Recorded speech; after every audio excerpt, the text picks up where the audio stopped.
सभी को नमस्कार। तो चलिए आज के वीडियो में मैं आपको बताऊंगी कि आप PMMVY में यदि किसी महिला के पहले 2 जुड़वा बच्चे होते हैं तो आप उनका फॉर्म कैसे भरेंगे।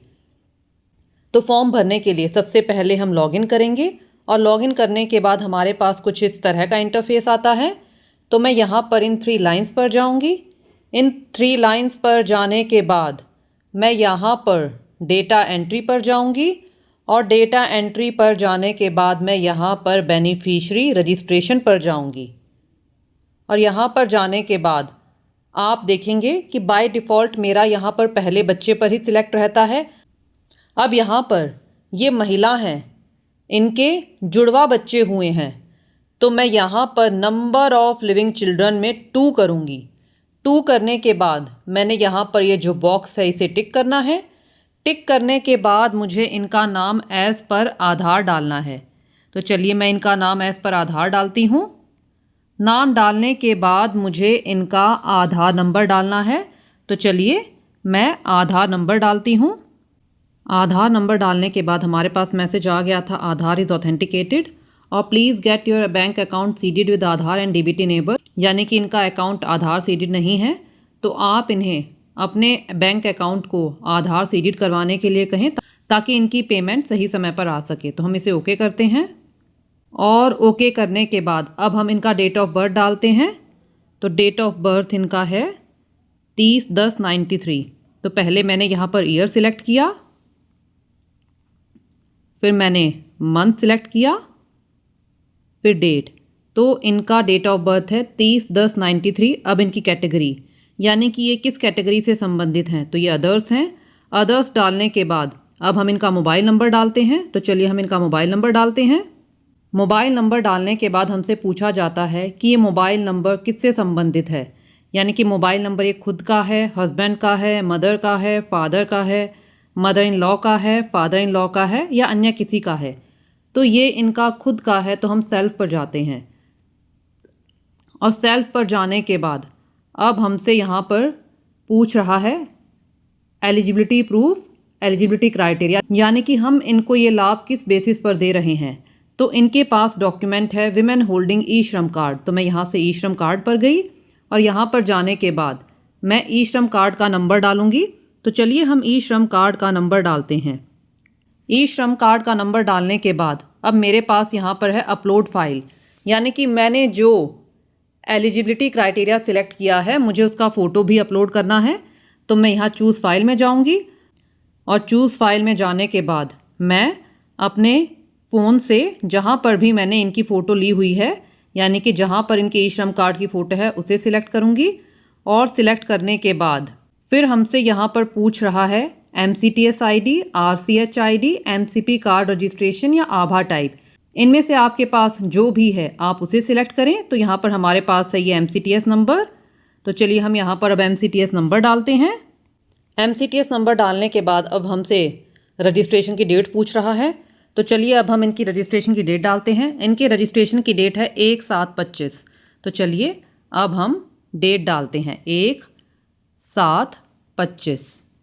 डेट डालने के बाद अब हमें यहाँ पर MCTS RCH ID की फ़ोटो अपलोड करनी है। तो हम चूज़ फाइल पर जाएंगे और चूज़ फाइल पर जाने के बाद जहाँ पर भी मैंने ये फ़ोटो ली हुई है मेरे फ़ोन में, मैं उसे क्लिक करूँगी। क्लिक करने के बाद अब हमसे यहाँ पर LMP की डेट पूछ रहा है। तो इनकी LMP की डेट है 7/4/25। 7/4/25। डेट सिलेक्ट करने के बाद हमसे ANC की डेट पूछता है। तो इनकी ANC की डेट है 1/7/25। 1/7/25। फिर यहाँ पर actual date of child birth, यानी कि बच्चे के जन्म की तिथि। तो बच्चे के जन्म की तिथि है 17/11/25। तो चलिए हम यहाँ पर सिलेक्ट करते हैं 17 नवंबर 2025। सिलेक्ट करने के बाद आप यहाँ पर देखेंगे कि number of child born in this pregnancy यहाँ पर ये 2 है, क्योंकि मैंने ऊपर नंबर ऑफ़ लिविंग चिल्ड्रन 2 किया हुआ था। अब select institute of child birth. तो यहाँ पर ये बच्चा इनका प्राइवेट हॉस्पिटल में हुआ था। यहाँ पर हॉस्पिटल का नाम डालते हैं।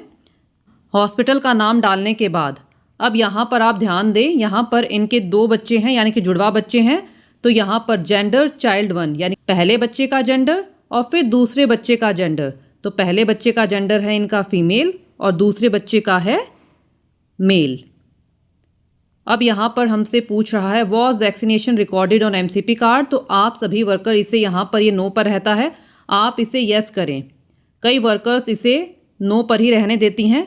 तो चलिए अब मुझसे यहाँ पर टीकाकरण की डेट पूछ रहा है, तो पहले मैं इन सबको टिक कर देती हूँ। टिक करने के बाद यहाँ पर है बर्थ, वैक्सीनेशन एट बर्थ, तो ये इनको लगा था 17/11/25 में। तो चलिए मैं यहाँ पर 17/11/25। फिर है वैक्सीनेशन ऑन 6th वीक यानी कि पेंटा 1, ये इनको लगी थी 21/1/26 में, 21/1/26। फिर है वैक्सीनेशन एट 10th वीक यानी कि पेंटा 2 की डेट, ये इन्हें लगी थी 18/2/26 में, 18/2/26। फिर है वैक्सीनेशन ऑन 14th वीक यानी कि पेंटा 3 की डेट, ये इन्हें लगी है 20/5/26 में। सभी डिटेल्स फिल करने के बाद अब मैं यहाँ पर एड्रेस डालती हूँ और एड्रेस डालने के बाद मुझे यहाँ पर विलेज सिलेक्ट करना है। विलेज सिलेक्ट करने के बाद मुझे यहाँ पर पिन कोड डालना है। पिन कोड डालने के बाद मैं इसे सबमिट करूँगी, लेकिन सबमिट करने से पहले आप यहाँ पर ध्यान दें, मैंने यहाँ पर जो ये है check facial recognition through portion tracker, इस पर क्लिक नहीं किया था, तो मैं इस पर क्लिक करती हूँ और इस पर क्लिक करने के बाद हम देखते हैं कि इनका फेशियल रिकॉग्निशन हुआ है कि नहीं हुआ है। तो आप देखेंगे कि इनका फेशियल रिकॉग्निशन पोर्शन ट्रैकर पर नहीं हुआ है, तो हमें इनका फेशियल रिकॉग्निशन करना पड़ेगा। तो हम यहाँ पर इसे ओके करते हैं और ओके करने के बाद यानी कि सभी डिटेल्स फिल करने के बाद मैं फॉर्म को सबमिट करती हूँ। और सबमिट करने के बाद आप यदि इस फॉर्म में कुछ चेंज करना चाहते हैं तो आप एडिट पर जाकर चेंज कर सकते हैं, वरना मैं इसे सबमिट कर देती हूँ। तो चलिए हम इसे सबमिट करते हैं और सबमिट करने के बाद आप देखेंगे कि बेनिफिशियरी इज़ रजिस्टर्ड सक्सेसफुली और हमारे पास बेनिफिशियरी आईडी भी आ गई है। तो आप जब भी कोई फॉर्म भरें आप बेनिफिशियरी आईडी को नोट कर लें। तो हम इसे ओके करते हैं और ओके करने के बाद और आप यहाँ पर ध्यान दें, आप जब भी कोई फॉर्म फिल करें तो आप सबसे पहले यहाँ पर चेक कर लिया करिए डेटा एंट्री में।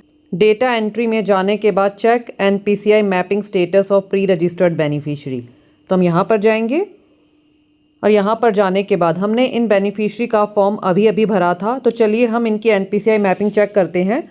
हालांकि हमें फॉर्म भरते टाइम भी शो कर दिया था कि इनकी NPCI मैपिंग नहीं हुई है, यानी कि इनका अकाउंट आधार सीडेड नहीं था। तो चलिए मैं एक बार फिर से यहाँ पर जाती हूँ चेक NPCI मैपिंग स्टेटस, और यहाँ पर जाने के बाद हम देखते हैं कि यहाँ पर क्या शो करता है। आप देखेंगे कि इनका दिखा रहा है beneficiaries Aadhaar is not mapped with NPCI, kindly inform the beneficiary to get her bank account seeded with Aadhaar and DBT enabled, यानी कि इनका आधार NPCI पर मैप नहीं है। तो आप इन्हें अपने बैंक अकाउंट को आधार सीडेड करवाने के लिए कहें और DBT इनेबल्ड करवाने के लिए, ताकि इनकी पेमेंट सही समय पर आ सके।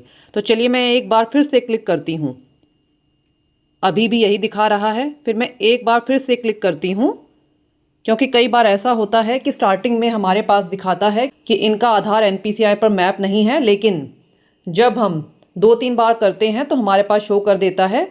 और एक दिन में हम केवल 3 बार ही NPCI मैपिंग स्टेटस चेक कर सकते हैं। तो आप देखेंगे अब मेरा ये इस लिस्ट से हट गया है। तो मैं उम्मीद करती हूँ कि वीडियो आपको अच्छे से क्लियर हो गया होगा कि PMMBY में यदि किसी महिला के पहले यानी कि फर्स्ट डिलीवरी में ही 2 जुड़वा बच्चे होते हैं तो आप उनका फॉर्म कैसे भरेंगे, और इस संबंध में यदि आपके कोई डाउट्स हैं तो आप कमेंट्स में पूछ सकते हैं। धन्यवाद।